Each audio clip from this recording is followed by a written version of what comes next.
Uh, Sorry, I've been multitasking. It's a work day.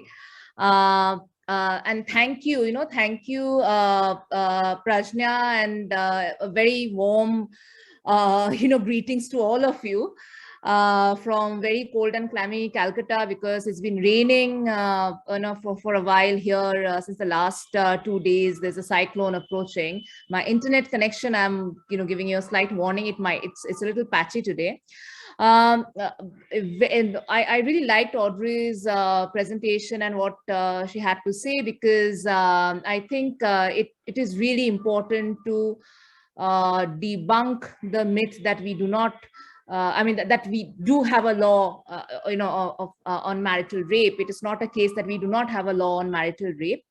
Um, what I will try to do today is, this was what my mandate was, that I was earlier invited by Prajna to speak on marital rape. I said that I'm going to sort of act like a detective and trace the footprints of marital rape or marital rape discourse in India. When I say marital rape discourse, it's not just the discourse, not just the judicial discourse, but also the discourse in public space, the discourse in parliament and legislature and so on and so forth. So I'll try to map some of it in a bit, and then maybe touch upon some of the complexities of this discourse as it is.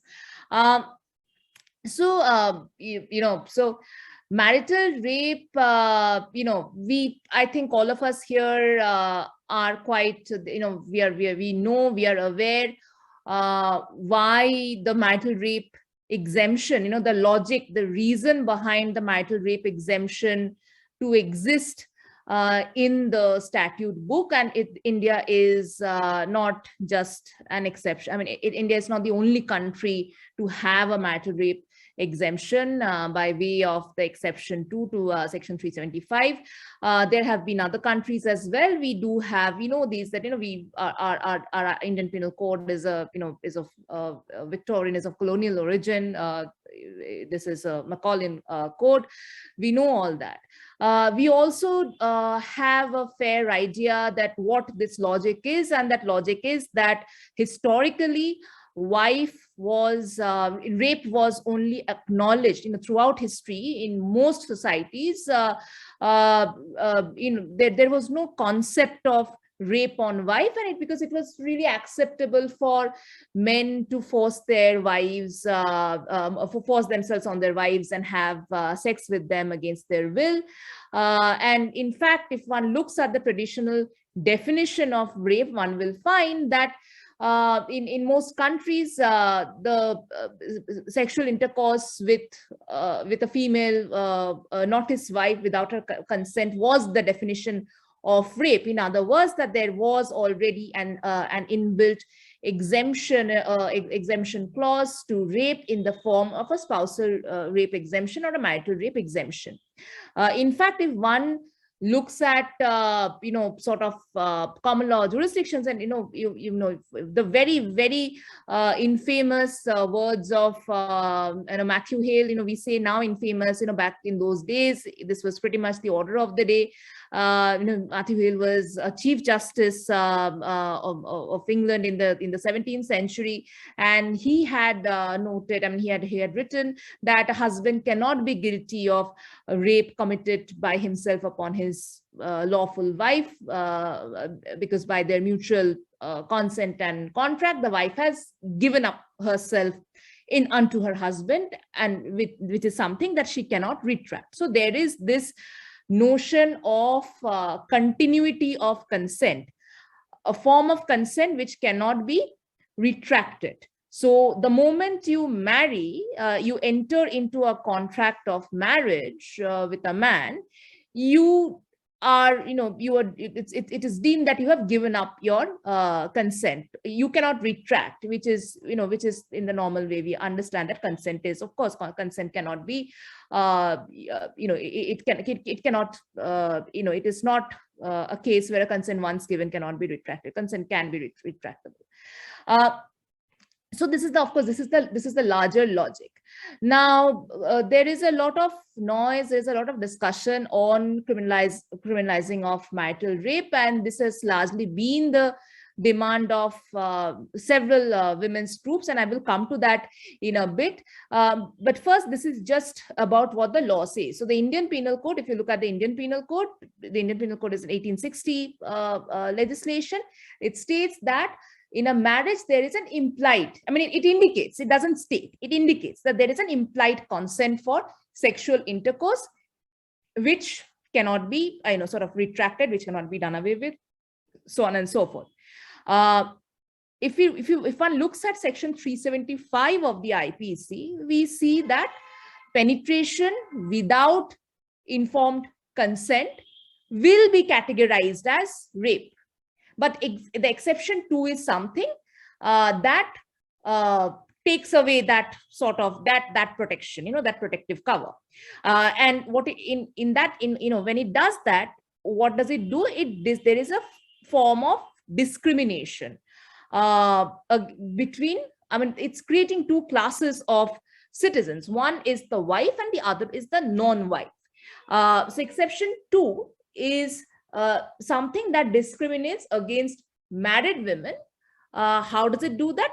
It does that by refusing them the equal protection of from rape, which section 375 contains.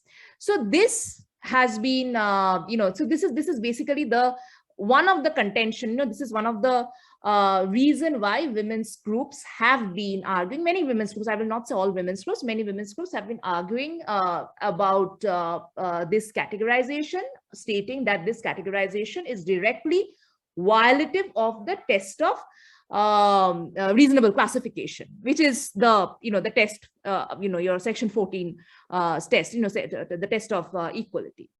So in this scenario, if one tries to map, so we know what the logic is, and we know what the logic of the argument against that exception is.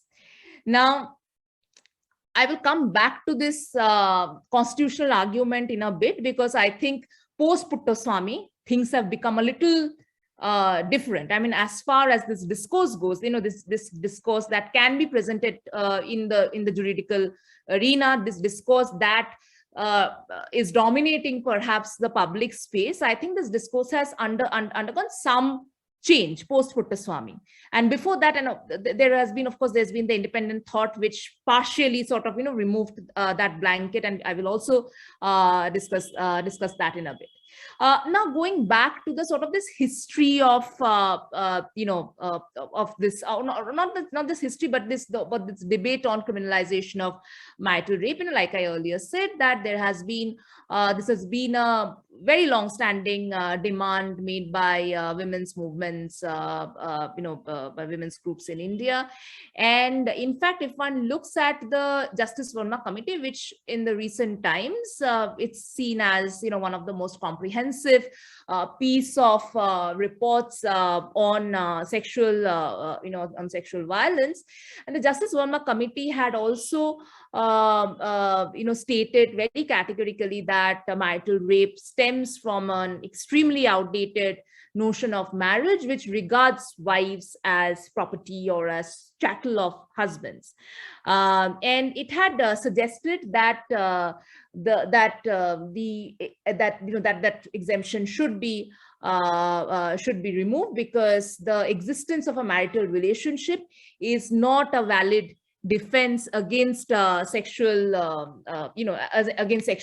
violence committed in the course of the relationship.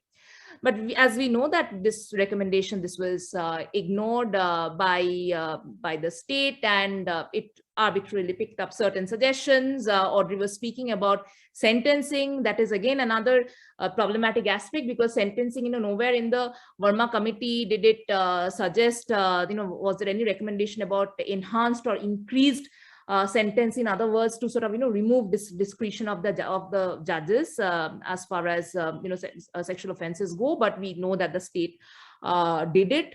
And there is a whole lot has to be said about the nature of this carceral state and what it really does when it increases punishment, when it removes discretion, takes away discretion from judges, because the end of the day, women are the ones who suffer, because higher, the higher the punishment, more severe the punishment, more the chances of acquittal, lesser the chances of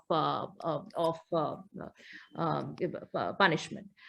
So anyway, so so I was so the committee, coming back to the post Verma committee phase, there has been a couple of other suggestions leading to the Verma committee. In the 42nd Law Commission report, for example, the Law Commission of India had actually put forward the necessity of excluding marital rape from the ambit of section 375, and they had stated that the prosecution for these offenses are actually quite rare, so this should be removed altogether out of the ambit of 375, and because it should not be called rape even in a very technical sense.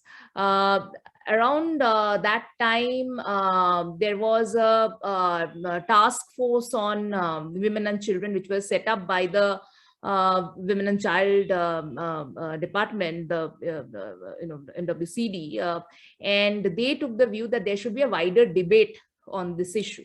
So the mandate of that task force was actually to look at and review all existing legislations and schemes pertaining to women, and there were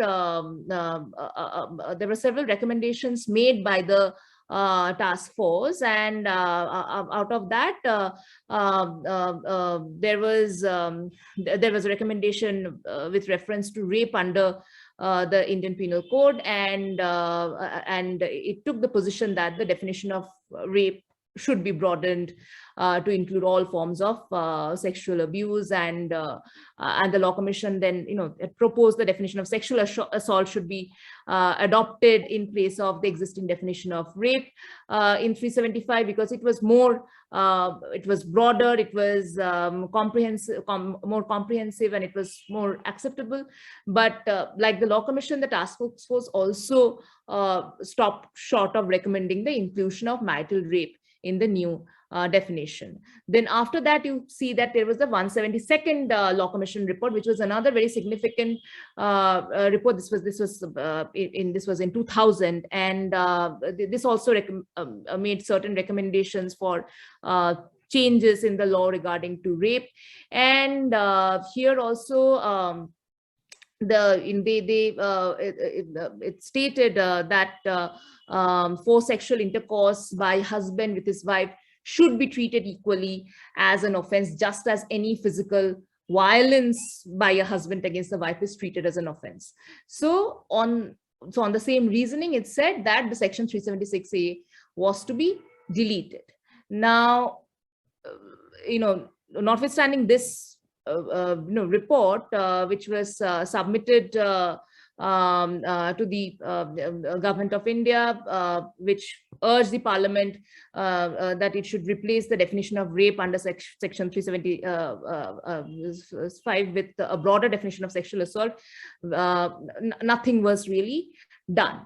Now, I'm not going through all the all the Law Commission reports, or because there have been several commission reports, and not just Law Commission reports, but there have been like charcha in that sense on marital rape. I'm not going to go through all of these, but what I will briefly talk about is what happens when this discourse sort of this marital rape discourse. I don't want to get into the sort of the nitty-gritties of why women use it and whether women use it at all in the sense of in domestic violence and marital rape as a sexual abuse in marriage as a ground for divorce. I think that is a conversation to be had like at the end of this discussion. But let me tell a bit about the Constitution of India and how marital rape how this sort of this public discourse or this constitutional discourse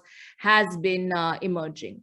Now, most, you will all probably be familiar with the independent thought judgment. And there we know that because there was seemingly a problem because the marital rape exemption, and then you had POCSO, and then different categories and different classes of wives who were who were subjected to sexual abuse. So different categories and classifications were made, and the Supreme Court and the independent thought approached the Supreme Court, and the Supreme Court read down the exception 2 of section 375 and altered it to mean that sexual intercourse by a man with his wife, the wife not being less than 18 years of age, is not rape.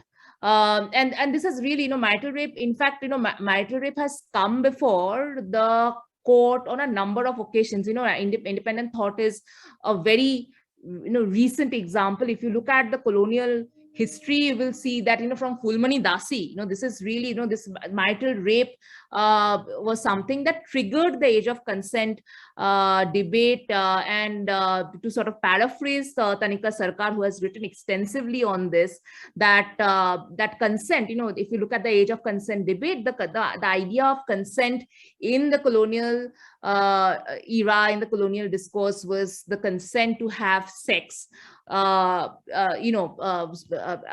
long as you were not dead. So your consent was understood in your physical ability, your capacity to have sex and not die. So you had the Phulmani Dasi case, which triggered a huge response, and the Phulmani Dasi and then the Rukmabai case. These together actually, Phulmani Dasi was the immediate trigger. This is Phulmani Dasi's. This is Hariman Maiti. This is Hariman Maiti. So these two cases were the ones. Particularly this case was the one that triggered, was the immediate trigger to marital, to the age of consent debate, and eventually to the passage of the Age of Consent Act. As far as independent thought goes, we know that responses to independent thought have also been very, very diverse and very, very, very mixed, because if you look at the judgment in independent thought, there is a section on child marriage, and the reason why the courts did not outright say that this was bad and all that, because there was a social reality of child marriage. So there's a general consensus appears to be that the decision actually raises as many issues about child sexual abuse and child marriage as it clarifies regarding marital rape of minor wives. So this is one of the reasons why this case has come under a thorough scrutiny. But when the question in independent thought, when the question came before the Supreme Court that will this decision apply to the marital rape of adult women, the court, which is the marital rape simpliciter, the court categorically stated that, we make it clear that we have refrained from making any observation with regard to the marital rape of a woman who is 18 years of age and above, since the issue is not before us. Therefore, we should not be understood to advert to that issue even collaterally. So this is a very sort of a hands-off approach. This is a very sort of judicial kind of I don't want to say abdication, but this is like really a smart way to bypass this this everything that is that's happening before the court. Now of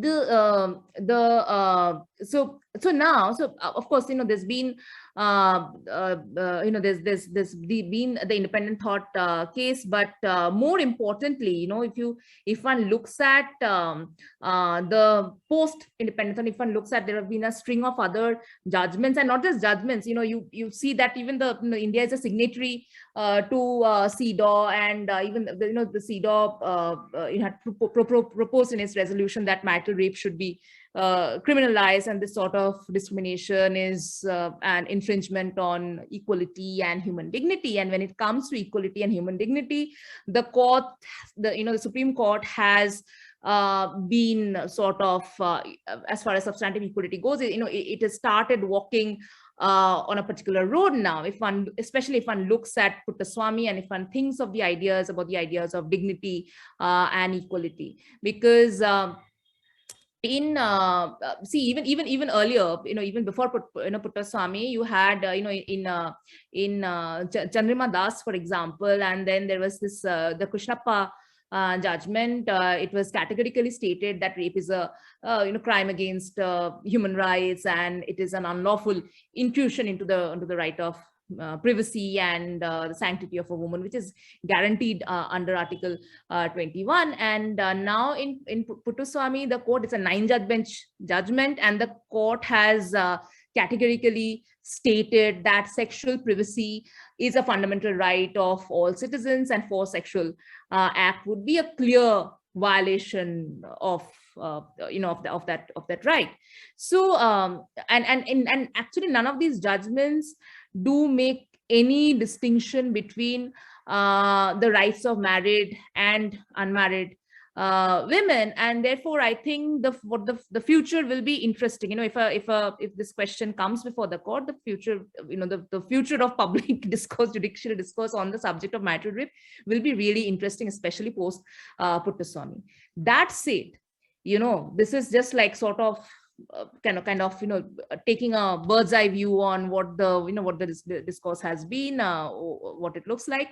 But that said, Audrey earlier raised some really important questions, and one of these questions is that, even if you criminalize it, I'm a very uncomfortable with this idea of criminalization, because criminalization may serve its purpose, and at some points of time. I think Section 498A has in some way shown that that in whatever way it has been used, it has shown that it serves a certain purpose, albeit in a limited way, but it serves a certain purpose.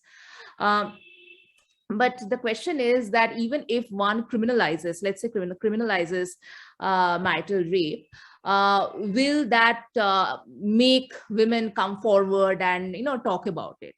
I have had in the past, I have had in matrimonial cases, I have had clients who have come, women clients, and who have come and who have said that they, of course, they're not very comfortable talking about it. And this also depends largely on one's class, caste, and multiple other locations, because that is what informs how someone will really approach or broach this subject.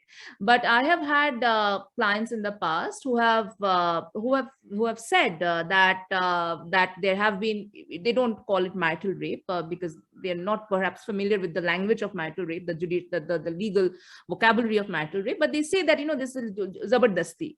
So that the husband would come, and it doesn't happen just once, it happens multiple times. There is a certain sense of reputation. For those of you, I don't know how many Bengalis are there, I think I'm the only one, but there is a very well-known film called Dohon. It was based on a on a real life incident of a rape of a woman, and then she had another woman who was sort of who witnessed it, and who so it's really the tale of these two women. And there was this scene in the film, and when I watched it, I was very young.